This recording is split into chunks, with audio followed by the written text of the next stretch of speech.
Thank you very much. Can you all do me a favor, please? I'm going to do something that's going to take me outside of my comfort zone. My wife is actually here. So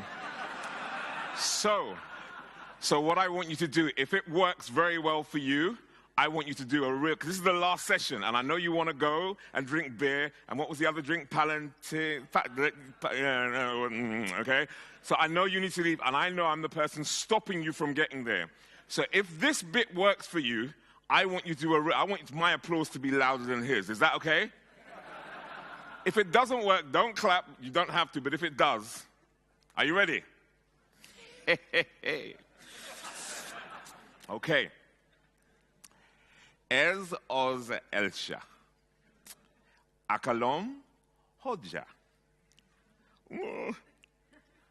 Majora Sagan Yarok. Eluse Beselek. Majorul. Tolan Volamit Rosul Mondok. De is Ren Benzan. De Legolab Metpru Baitem.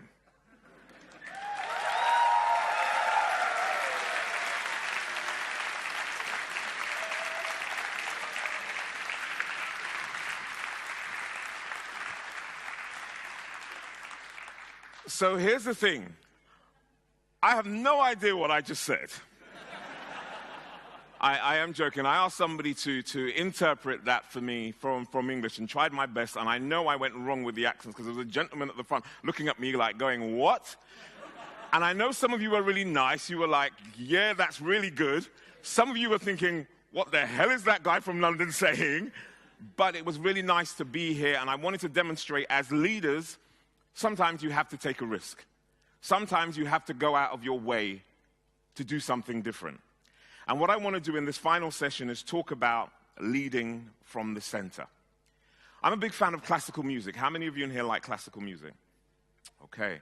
So I'm a big fan of classical music. I've got an eclectic taste. But this guy, Benjamin Zander, I'm a TED fellow. I went to a TED conference a number of years ago, and they gave me a TED fellowship. I haven't done anything with it yet, but they gave it to me, and I like it. And I was watching a video of Benjamin Zander, and he was explaining how he gets both organizations and young people to really appreciate music. And having seen his video, I was really impressed to think about a conductor and think about yourselves as conductors, as leaders. Now, I know that you were asked this question before, but it's my speech, so I'm going to ask you the question anyway. How many of you in here are leaders? How many leaders? Raise your hand if you were a leader. Raise your hand if you'd like to be a leader.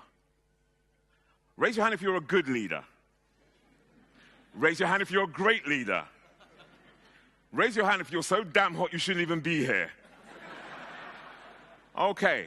Now, there's an interesting conversation because I've seen all these brilliant companies and, you know, where you can go and play the pinball and do pickles and you can vote for your boss. And I know some of you are thinking that is never going to happen in my company. Like, hell no. Like, I go back and let me vote for you. Let me stand like that. They'll be like, out, you know. And one of the interesting things about being able to come to these conferences is what do we really take away? When you go back to work on Monday and you go in front of your boss and you go, right, we're going to do this. Get the pickles out. I'm like, no. Okay. But the beautiful thing is that we can get the bits that we want and apply it to ourselves. And I want to make sure that in this last session that I focus more on what you can do and what you can practically take away that can make you a better leader. Now, how many of you in here can tell me the difference between a leader and a manager? Yes, sir. Yes.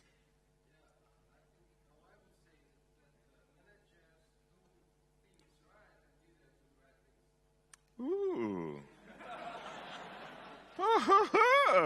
Can you take that one down, please? That's for the next speech. Okay. Thomas, you had something.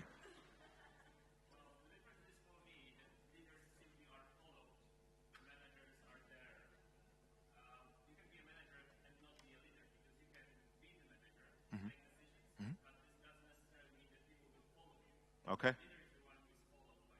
Okay. Now, I always say that you follow a leader because you want to. and you follow a manager because you have to. Okay?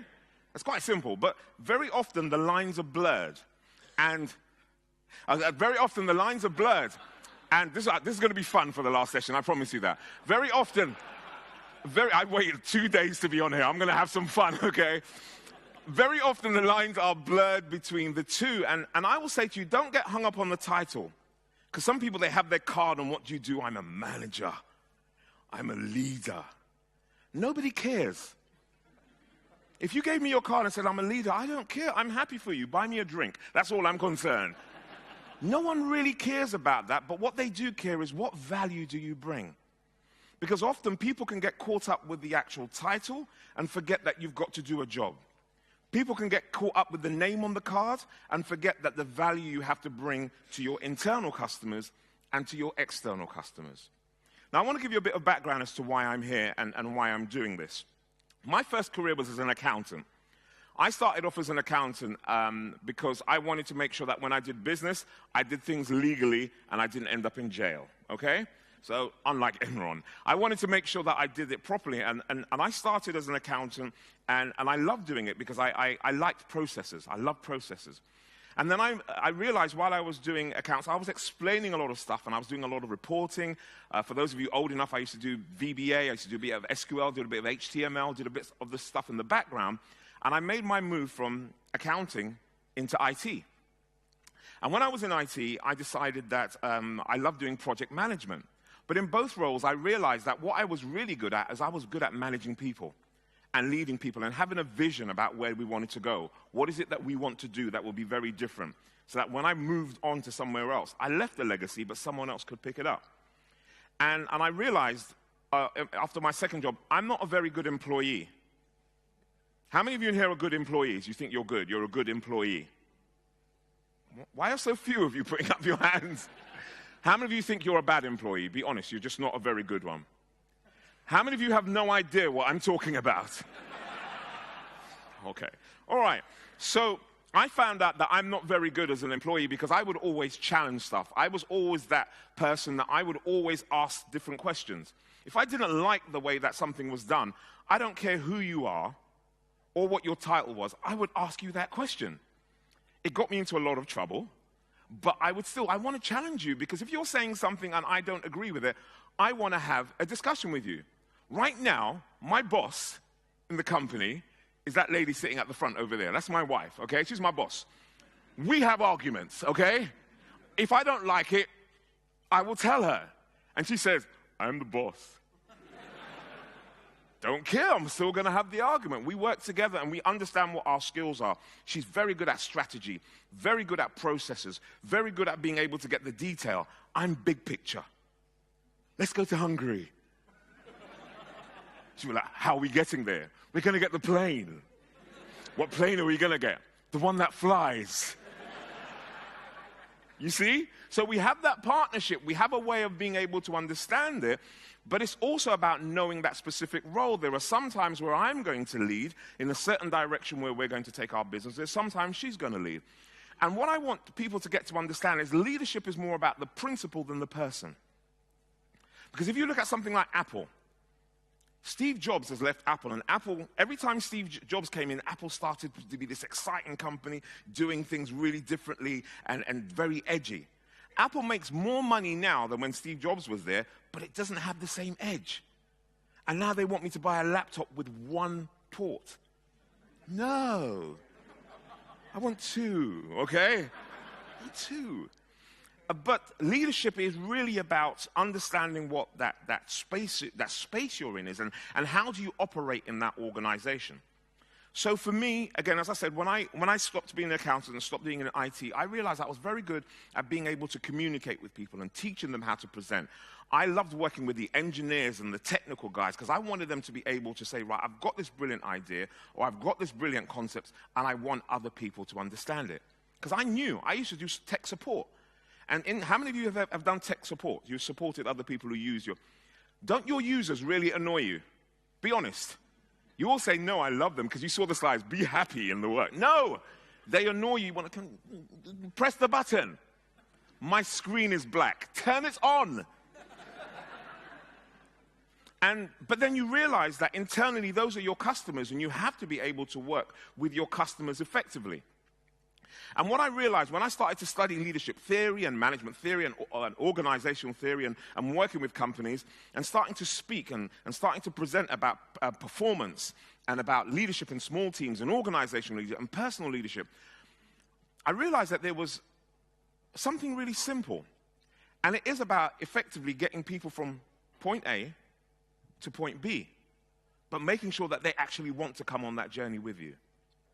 And so, leading from the center, and using I'll come back to that analogy of the conductor in a minute, but leading from the center for me was really important because I went and I studied a number of companies, and I've had the opportunity to work with some companies that you may know, like in the UK, like BBC, Channel 4, BP, Shell, Virgin, and a number of banks as well, JP Morgan, Barclays, etc. And every time I've gone in, whether I've gone in to speak or run workshops or to coach, these have been my core principles. What's the values? What are the values that you hold dear? I'm going to ask you in the room now, how many of you know what the values of your company are? This is good. This would not happen in England, okay? They'd be like, I don't know, okay? This is really good. But most people realize that the values of the company that you work for have to align with the values that you have. Because if they don't align with you, you are always going to be unhappy. So let me give you a quick example. As a person who runs my own business, with my wife, she's here now, I have to say that. I don't work with arms companies. I don't work with companies that, I don't work with adult and porn companies. Porn? Adult entertainment, okay? I don't work with or companies that sell tobacco. And there was one more. So there's arms, tobacco, porn, and gambling. I loved the casino last night. I just didn't, okay, right? But I just don't, because they just don't align with my values. They don't align personally with my values. And the ethos and the purpose of our organization is we want to be able to empower people. And there was an opportunity I had a number of years ago to do some work for a high-tech, do some network support for an adult entertainment company. So back in the day when you needed those huge servers and, the streaming of the videos and what have you, they wanted me to provide the network support for them. And I turned the role down. And it was a lot of money, and I could have done with it. And a couple of friends said to me, well, what's the problem? I said, because it doesn't align with my values.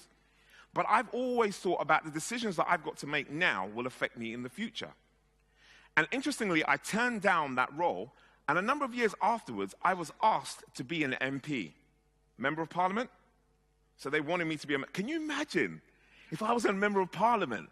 And then they were like, Member of Parliament used to do support for a porn company. Can you imagine the damage that could have had on my reputation? And for me, because my values are intact, I always thought I will always find a way to do something that I believe in my talent, and I believe that I'm good at what I do, okay? And I've had the clients, and I've got the knowledge and the experience to back that up. So I'm not going to be afraid just because an opportunity comes with an organization. If it doesn't align with what I have, I'm not going to go and work for that organization. And so the ethos and the purpose as well of our organization, we want to empower people. We want to make sure that people have things that align with that value. And whatever organization you're working with, because I know there's how many of you in here would have loved to have worked with somebody like Steve Jobs? How many of you would have loved to have worked with somebody like Steve Jobs? How many of you thought, no way, that would just be like hell on earth? That's interesting. How many of you in here would love to work with somebody like Elon Musk? Okay. How many wouldn't? It's just good together. Okay. How many of you in here would love to work with somebody like Angela Merkel? I was just trying, I just want to have a bit of balance. And like, hell no. Just back in support. But seriously, in all seriousness, every single one of us have got a choice about the kind of person that we would want to work with. I know that I'm a quite extrovert person, and for some people, that doesn't sit well. Having a boss come up on a stage in a flowery shirt with red trainers might be a bit of an issue for them, okay? I'm okay with it. But for some people, they may not like that. And the thing I want you to understand is you have to go with what you find works for you. Yes, we have some great examples of happiness companies and people being in a space where there's small teams and stuff that really inspires you, but you have to find out the bit that works for you. If you're the kind of person that you want to come in, get your laptop, go in the corner, have your cappuccino, don't talk to anybody until 9 minutes past 11, okay? You don't want to talk to anybody until then, and then we talk at lunchtime at 11 minutes past. You might be that kind of person, and that's totally fine, because you have to work with what works for you. And part of that is understanding the kind of model that works for you around leadership. So those are the three basics that we work with. What is the central part that drives you? What are the values? What's the ethos? What's the purpose that drives you? And does that align with the organization that you work with? How many in here are startups? How many work for startups? And you started your own business yourself? Okay. So again, I get to do a lot of work with startups, helping them to pitch, helping them to be able to sell their ideas, not only to customers, but to partners and to investors. And I always start with this model. What's your values? What's your ethos and your purpose? Because as the company grows and the organization changes, if these are a constant, even if the leadership moves, you still know exactly where you're coming from.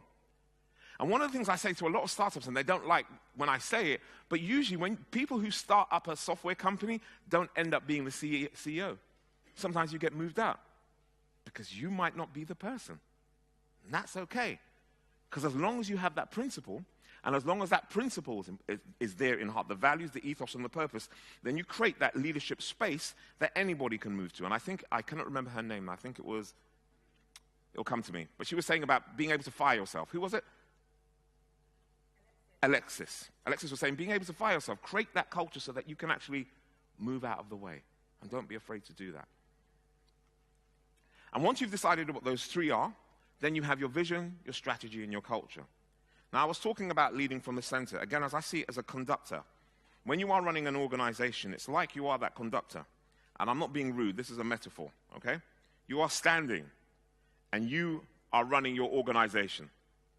And here are your engineers, and your sales team, and your HR department, and your managers, and your accountants, and the people who work with you. And you, as leaders, whether you're in the senior leadership position or middle, you are conducting, and you are making sure that your organization works swiftly, but you're not looking at your customers because you know that your team here is managing.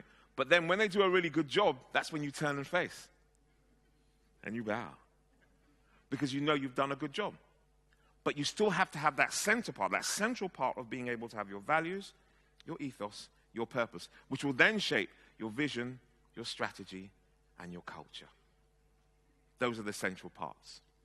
So we talked about in you, there are so many different models we probably heard today. And mine isn't necessarily a model, it's about an attitude. It's an attitude to leadership. And I've looked at organizations, like I've been able in the last 6 years to work with Sir Richard Branson from the Virgin Group. How many of you know the Virgin Group? Okay. So Sir Richard Branson, I've worked alongside him when I say alongside him, not in his house, but just in partnership with him on a specific project. And he has a competition every year where he gets startups. They can bid for £1 million.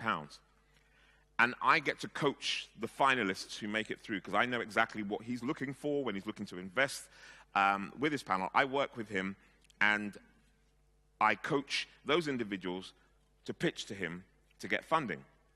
Now, one of the beautiful things about being able to work alongside him is that I get to understand the inner workings of his mind and the inner workings of Virgin. Now, even though he's a very forward, very visible individual, and people, when they think Virgin, they just think Richard Branson. What he's done is he's created loads of silos within the actual organization based on those principles. What are our core values? A lot of Virgin employees in comparative industries don't get paid the same amount. I know Virgin airline pilots do not get paid anywhere near the amount they get in British Airways, for example. But they have a higher level of satisfaction when you ask them. Because the principles that drive the organization, that drive every single part of Virgin, are exactly the same. And that is what drives the vision and the strategy and culture. But I don't want to focus too much on that bigger picture. I want to focus on you. And I want to share an attitude that I believe sits above all those models, whether you're talking about servant leadership or whether you are talking about situational leadership, whether you're talking about the 3 Ps of leadership, whatever it is, there's a model and an attitude that I think that sits above that, and I want to share that with you. So please take notes, record it, whatever you have to do. And if you disagree with it, please see me afterwards and come and object, okay? I'm going to let you give me the feedback and tell me if you don't believe me, come and see me afterwards and tell me that you don't believe me, because I always am willing to learn. But these are the learnings that I've had in the journeys and the organizations that I've worked with. So I use a model called brave leadership. Brave. I'm going to be honest with you. I want you to give me my feedback individually. Don't tell me now, but individually, when you see me, tell me about my Hungarian afterwards and how bad or good it is. You have to give me a rating out of 10, okay? If you want to go to 11, I don't mind, but give me a rating out of 10, and that'll be fine. Because bravery is not about being afraid to make mistakes. Sometimes you will make mistakes, and sometimes it will need to be improved, but bravery is about that attitude. So let me break it down into those five letters and share that with you. Bold. How many of you would come up here and do this? Raise your hand if you come up onto the stage and do this and speak in front of an audience like this. Raise your hand if you would do it. Okay, good. Raise your hand if you had to do it because it was part of your work and you had to come up and give a presentation and what have you. Raise your hand if you're hell no, there is no way you are going to get me on that stage. I would rather punch you in the face first. Okay, I don't like the way you smiled when you put your hands up there. Okay. But what's the worst that could happen if you came to speak here? What's the worst that could happen? What's the worst that could happen?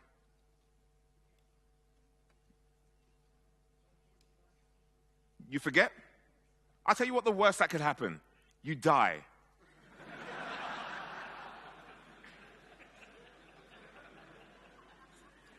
The worst that could happen is you die. Here's the good news. If you die, you don't have to give the presentation because you're dead. But people are terrified of speaking in public, which for me and our organization, it makes it very good work because part of what we do is we encourage people to be bold about presenting, whether it's giving a conference, whether it's standing and pitching for sales or looking for funding. We encourage people who are very nervous about speaking to be able to stand and give a presentation. I will never go out of business because more people are afraid of speaking than they are of speaking. It will never not happen. They did a survey in America where they asked people, what three things do you fear the most? Death came third. Spiders came second. And speaking in public came first. You say, go and speak, and they go, no, just die, okay? Give me the spider. Now, I don't know who that group of people were that they asked, okay? I think they had deeper issues, personally. But the fact is that, yes, you can make mistakes, and yes, you can do things wrong, but being brave in leadership for me or bold in leadership that I found with a lot of senior leaders and people who have been leaders in the moment that I've admired is that they're not afraid to make mistakes. Yes, you will calculate your risks, but they're not afraid to make mistakes. And we heard a number of examples around innovation, and I love being able to work with innovation groups and departments about how do I pitch my idea, how do I pitch my story so that people buy into this. I love doing that, but I always say to people, when you do that, don't be afraid to make mistakes. Can I ask a quick question? Because I get really excited. Am I talking too fast? Is it okay? Who said yes? Am I talking? You just don't like me. Okay, all right. So I'll slow it right down. I'll slow it right down because I know I get excited, so I talk too fast. But being bold is about being able to take that step out. And I tell you where I get asked a lot to do coaching, specifically for emerging leaders who have just been used to doing either their sales or their accounts or their technology, and now they have to kind of manage people. The three things that I get asked to do the most. Number one is how to chair a meeting. How many of you in here have been trained how to chair a meeting? Exactly. Okay. How to manage conflict. How many of you in here have been trained how to manage conflict? There's more. Okay, that's a cultural thing, okay? And the third thing, I can't remember what the third thing is. That's hilarious. Okay, so yeah, it's about managing conflict, managing conflict, chairing meetings, and presentation skills. And avoiding death by speaking. Okay, all right. So those three, because often that's where a lot of anxiety comes around in leadership. People aren't told how to manage a meeting. I did, in my last bit of consultancy before I set up our company, I was working for a university in London where we were implementing a new financial record system. So it was a new student record system, and I was responsible for implementing the finance. I came into this role as a consultant, and there were about 7 committee meetings that they wanted me to meet in a month. It's like they just love meetings. You go from one meeting and then there's another one. And you finish that meeting and there's a meeting about that meeting. And I went, no, and I scrapped it and I did it down to 2 meetings a month. Oh my God. All hell broke loose. I got called into offices. I got like really long emails where everybody was copied into. And I said, I don't care. We're only going to have 2. And then here's how I upset the system even more. One of the meetings, you had to stand up. You weren't allowed to sit down. So I said, you come in, tell me what your action plan is, we're going to action it, and then we're going to move on. So people will come into the room and there are no chairs. And there was no coffee. They hated me, but it was great because we got things done. I said, don't come with all your moaning. The other thing I did, I scrapped, and I don't know how this is here, how it works here on the continent, but I scrapped AOB. Do you have any other business in your meetings? That last bit on the agenda, I scrapped AOB. If you haven't got it ready before the meeting, it doesn't come up. And people say, you can't say that. So I send an email. I don't care. But things got done. And my project was the only one in the department that finished 3 months ahead of schedule. Because we didn't have any meetings. It's not that meetings aren't important, but what we did is we really focused our energy, and that was bold. And to be honest with you, the next time a project rolled up, they were going to roll out a new project. And I got put forward as one of the people who was going to roll it out. And they said no, because I upset too many people. So that's fine. Sometimes it doesn't work. The second one is about resilience. And it's about being tough. And sometimes you're going to make mistakes. How many of you in here are afraid of somebody telling you no? Be honest. You're afraid of people telling you no. Okay? When I asked this young lady if I could start dating her, I was afraid. But I knew she wanted me. I knew she wanted all of this. This is the chocolate boy wonder. I know she's going to want to have this.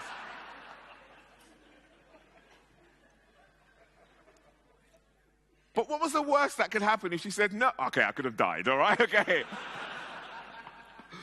But resilience is recognizing that through experience, and leadership is a journey, it's not just one-off. Leadership is a journey, and sometimes they are going to get no's. Sometimes you can come up with an absolutely brilliant idea, and somebody may not be in the moment. And when you're in a position of leadership, you know there are going to be knockbacks. Sometimes people aren't going to want your style. They're not going to be able to go along with the idea or the project that you've worked with. And sometimes that's okay. You just need to be able to move on.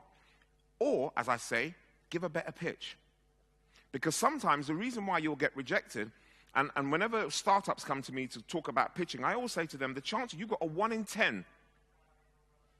Okay, you've got a 1 in 10 chance of getting funding. Because usually when they do demo day, there's about 10 or 12 teams. So you've got 1 in 10 chance. And usually, most startups get rejected funding. Sometimes you have to go probably pitching like 14 or 15 times until there is a good customer fit. And I always say, just be prepared for the knockback. But what you need to do is you need to sell the source better. Because often, a lot of people sell the product rather than the problem that they're solving.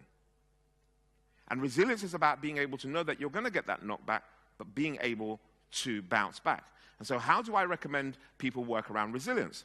I say find a really good team that will give you really honest opinions. And sometimes it might be outside of the team that you work with. Go and do a presentation. Go and sell the idea. But get that honest feedback. So I'm going to give you a very quick framework that I use around feedback in terms of building resilience. Get people to tell you what you did good. Get people to tell you how you can improve. And then get people to tell you what was notable. So what stood out for them. What was good, how you can improve, and what was notable.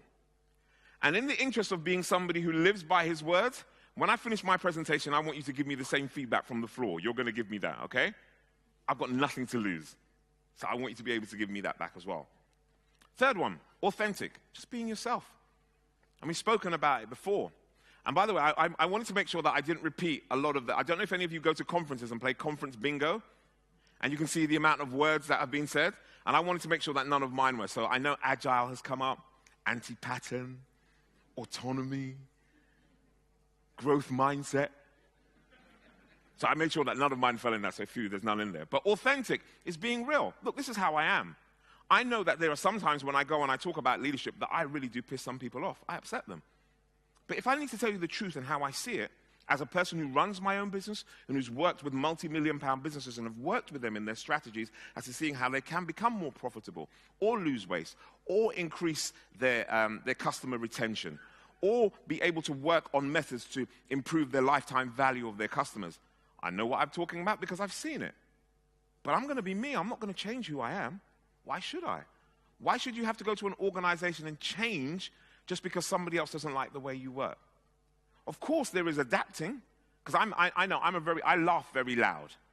Okay, you probably heard me in the day. My wife and I, we laugh loud. When we hear things, we're like, ha, ha, ha. Okay, we don't do that. We laugh very loud. But there are times where I know that you have to be able to constrain it. Can't go to a funeral. That would be very weird. Okay, so you have to know when the time and the place is, but you still are who you are, and you have to be authentic. Visionary. Even if it's just a simple situation, it's about being able to see where you want to take people. I know that when I'm coaching somebody or coaching teams, I know where I want to get them. If it's a sales team, I want to make sure that they can increase their sales. If it's somebody going to pitch for funding, I know that I want to be able to get them so that they can get that funding and tweak it. Tweak not only their pitch text, but the presentation that they make so that they can get the funding. If I'm working with leaders who are talking about change, I want them to move away from having boring presentations to having presentations that engage people by using storytelling, by making the data come alive, by using very, very good presentations. And the majority of the slides I've seen and presentations this conference, I've been really impressed by the quality. The quality has been very good. And being visionary is about being able to take people on that journey with you. Like, look at Apple. I love Apple. I'm not going to lie. I've got an Apple phone. I've got an Apple Mac. I've got an iPad. And I love it because it's got curves on the corner. I love the curves. I love the little touch. It's nice. But to be honest with you, I'm getting quite fed up with Apple at the moment because they're not doing anything different, and I can just go and get a PC. But it's got the curves. And I like the curves. And sometimes being visionary is being able to take people on that journey, and I hope I haven't frightened anybody with my curve speech, but being able to take people on that journey and making sure that they can see that you've got the curves. Does that make sense? Have I lost you on that? Don't worry about it. Okay, but be visionary. Empowering. The last bit is that you've got to be able to empower people. People have got to, and I'm going to use one of the conference bingo words. I'm going to talk about autonomy. You've got to be able to make people feel that they're part of the team, but that they can do something as well on their own. They can come up with an idea.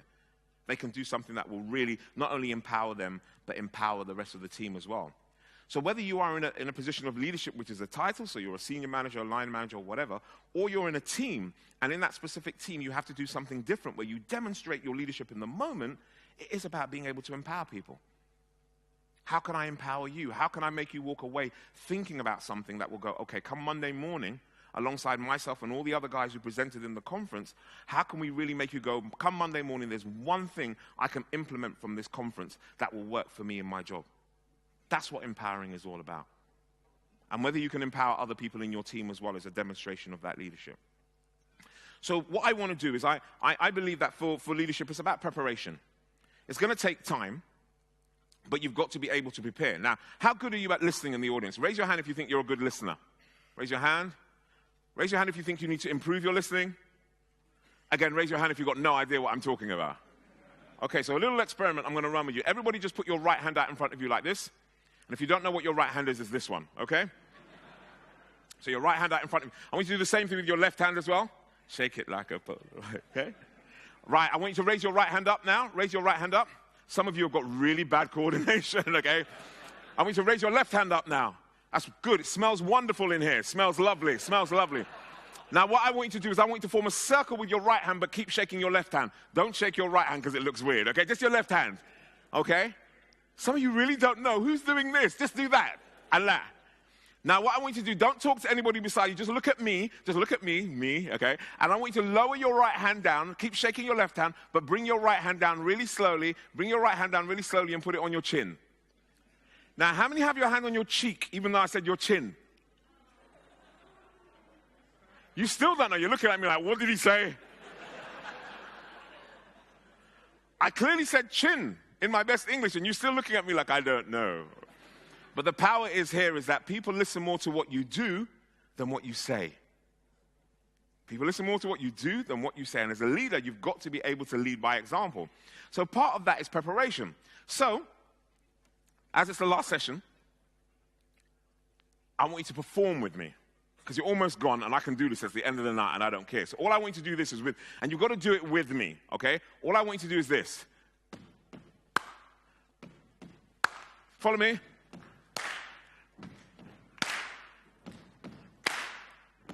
Keep going. Why aren't you clapping? I can see you.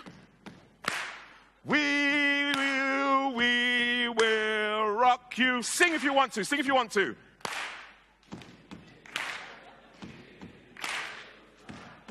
Okay, I'm going to do that again.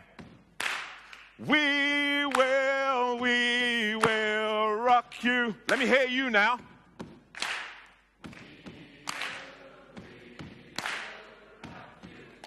Stop.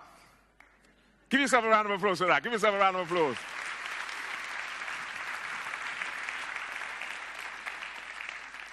Some of you looked at me like there is no way in hell you're going to get me to sing.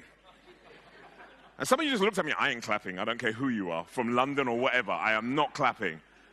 But part of leadership is recognizing that when you are taking a team on a journey, there may be people who go with you, and quite a few, and there's some who will be like, I don't like you.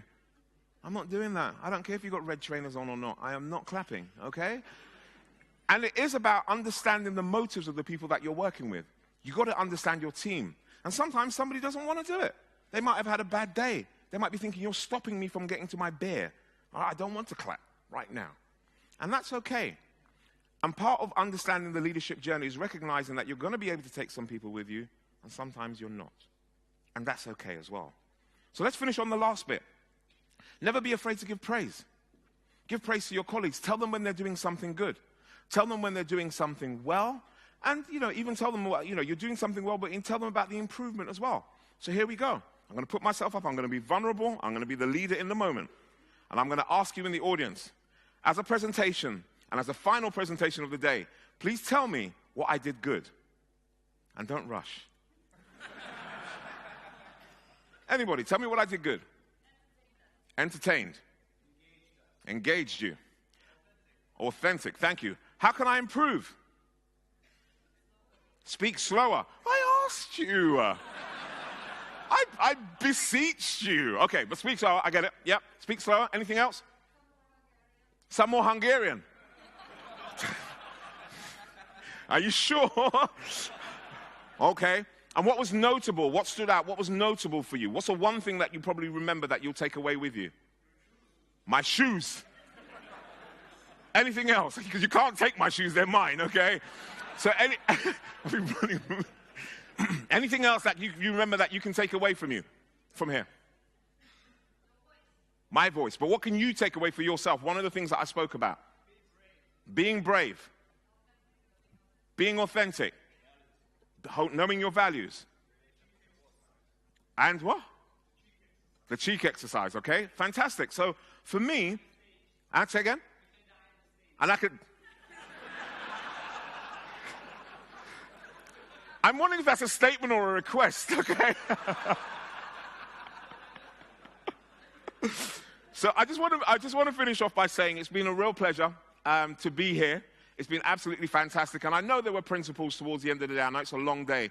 But I think the best thing that you can take away from this conference is something that you can act on when you get back into your office. Whether you are a leader now, a manager now, or a leader in a specific situation. But I'd like you to take away, and I think this is so important, something that you can practically do. Because if you spent 2 days here and you haven't taken away something that you can actually do when you get back, all it's just been is 2 days out of the office with food and that lovely palinka. Is it palinka? That's something, I have the honey one. But I know my limit is 5. Okay?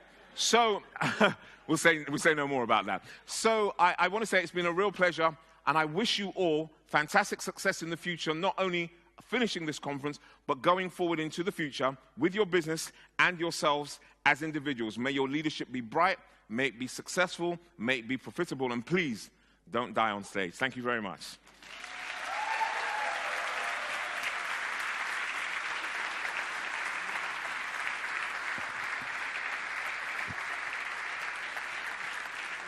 Thank you. Wasn't it worth it to stay for the whole 2 days to see him on stage? You were the last speaker, and it was somebody really say yes, please.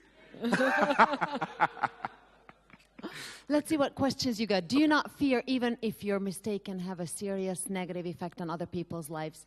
I think this is why being a leader is difficult. I think there's 2 things here. The first thing is, a lot of people fear what might happen before it's happened. And I believe that most mistakes are manageable. I believe most mistakes are manageable. And when you're in an organization and you are making decisions, especially as a leader, one of the things I think is really important before you get to that position is to have a really good mentor or a coach, somebody who can give you an understanding of what that role is going to look like, because they can prepare you for some of those mistakes that you're going to make. Not that they will know what you're going to do, but they can teach you how to respond to it. And often I think the fear around the specific question that was asked about the impact it can have around people's life is what might happen, not what actually happens. Because if you think about it, how many of us have been in a situation where it's been so critical that somebody's just like, totally crushed by it? There are going to be exceptions, but it's not the norm. And so for me, it's about when you do make a mistake, understanding if you have got a supporting network around you, whether they are mentors or coaches or individuals in your team, have a way of being able to realize if you have offended somebody, if you have upset somebody, have that conversation and see how you can resolve it in a simple way. How can I motivate and help fellow colleagues not to be driven by or not to be afraid of titles and stand up for their ideas and values? So I was having a conversation before, and I was told that a lot of people really love their titles, okay? I was told, I'm not going to mention who the person is, I'm not even going to look at him just in case people know, but I was told that a lot of people in the audience might love their titles. And I'm of the opinion that, again, as I said at the beginning, it's more about the value that you drive. Because you can have a great title, but if you don't bring value, nobody really cares. They may not necessarily say it to your face, but people want to know that you actually bring value in the work that you do. And I am of the belief that you don't always know what motivates people until you have the conversation. Some people are motivated by a big salary and the bonuses and everything that happens with it. Some are just content with what they have and having respect from other people and being able to go home at 5:30 of an evening. What if the conversation doesn't take place because people are already afraid of the titles before the conversation can take place? I think it's part of the actual culture of the organization. And I believe that it's not prescriptive, but when you are in an organization, if you can, I love the example that I'm going to mention his name wrong, from Greg. Is it Greg? Let me go with Greg. Yeah, Greg. I love the fact that, although I think a lot of people misinterpreted it and said, do you get on with any work? I actually love the fact that he made it very clear that the culture was so important. And I think that kind of effort and focus on making sure that you're in the right workplace allows people to then have those uncomfortable conversations. If you're just coming in and you're not building those relationships or those connections, you're never going to have it. But if you create the culture, then it creates that space where you can push away the emphasis on just having titles. So you're actually suggesting it from the other way around, not for Reika to help friends feel free to ask questions, but to have it from top down, to have a culture that allows. I think it can be a mix. I don't necessarily think it has to be top down. I think it can be, because those suggestions can come from the bottom up. But I think that there has got to be a consensus in moving towards that culture where you can speak freely without being afraid that other people are going to be offended by what it is that you say. Oh my God, you should come to Hungary more often.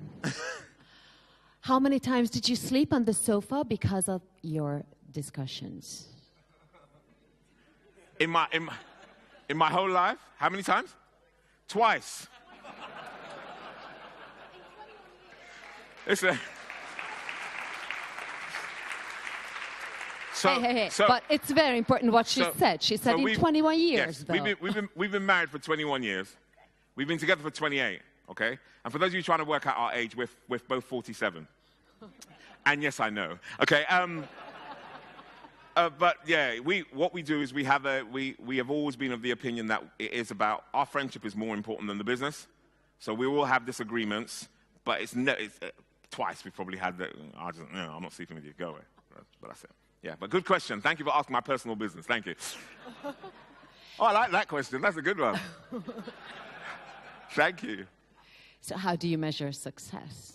So on a personal level, it's being able to get up every morning and doing the work that I love.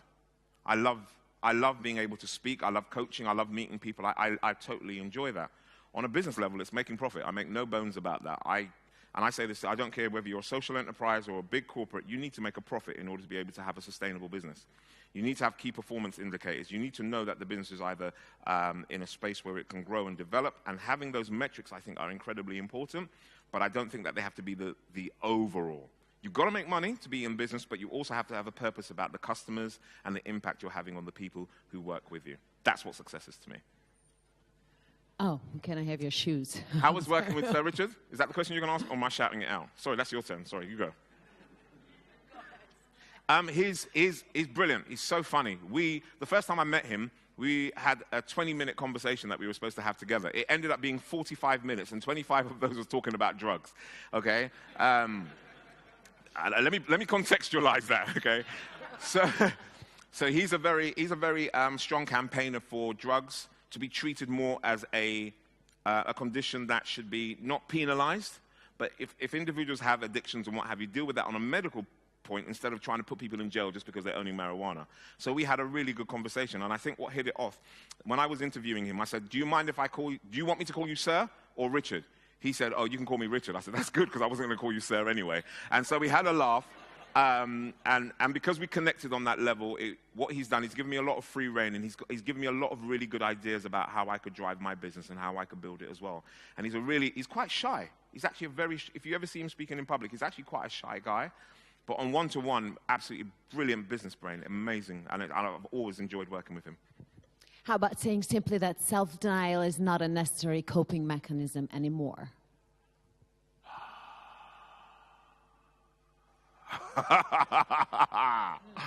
Can you write that question down in case it comes up again? How about saying simply that self-denial is not a necessary Ooh.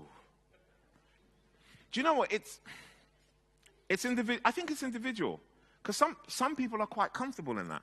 So I'm going to say that because I trained as one of the things I did is I trained as a counselor, and some people are happy with that. And I think people will cope with that. They will. I've coached a lot of executives who have you ever heard of Impostor Syndrome? So Impostor Syndrome, somebody gets a promotion in a business, or you get promoted, and then you get there, and all of a sudden you see all these incredibly brainy people around you, and you think, oh my God, should I really be in this role? Should I really be doing it? And I've always thought, no, because if you're in that position, somebody thought you had the knowledge and the experience and the culture fit to do it. So, yes, you can move people away from that coping, but for some people, they've got to go through that journey themselves. And confidence, look, I'm really confident in doing this. I'll go and speak in front of the Ku Klux Klan, all right? I'll go to the conference, I'll be like, hey, hey, and then I'd run away, okay? But it took me until I was 30 to swim, because I didn't have that confidence to swim. I thought I was always going to drown, okay? And for me, it's a journey, recognizing that sometimes there will be a little bit of self-denial, but it's that journey. There are always going to be those areas in our life that are going to be a bit weaker than others, but the ones we're stronger on, when we remember that, that's fine, and I think that's a better coping mechanism. Thank you so very much. Oh, look, the real MVP. Thank you. This is you. Thank you. Can I take a picture?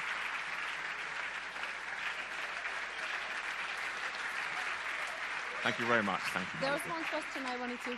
One last question. Yes. It wasn't asked, but I'm really interested why you decided not to be a member of parliament. Can I tell the politically correct joke? Or this? She said, she asked me a question why I didn't want to be a member of parliament. Shall I give the straight answer, or shall I give the unpolitically correct one? Why don't you give us both? Go both, okay. So now we know which one. Let me give you the bad one first. So in the UK, the person who controls the way you vote and the way you're represented as a member of parliament is called the parliamentary whip. And so I said to them, based on my ancestors, I have a bit of a problem with the whip. And they didn't get the joke. And I thought, oh my God, this is going to be really uncomfortable here. Most of you didn't get it either. Okay. And the other thing is that I realized that I believe that you can do some stuff politically, but you can do it in groups. So we do a lot of work in education as well as a business space, and you can make change on the ground without having to go on the political level, but you can influence people on the political level through lobbies. And I realized that I would lose a bit of myself if I became a politician, because I would be swearing and saying really bad things and giving honest answers when people ask questions. So that's why So happy you didn't do it. Thank you. Congratulations. Thank you very much. Thank you. Thank you very much.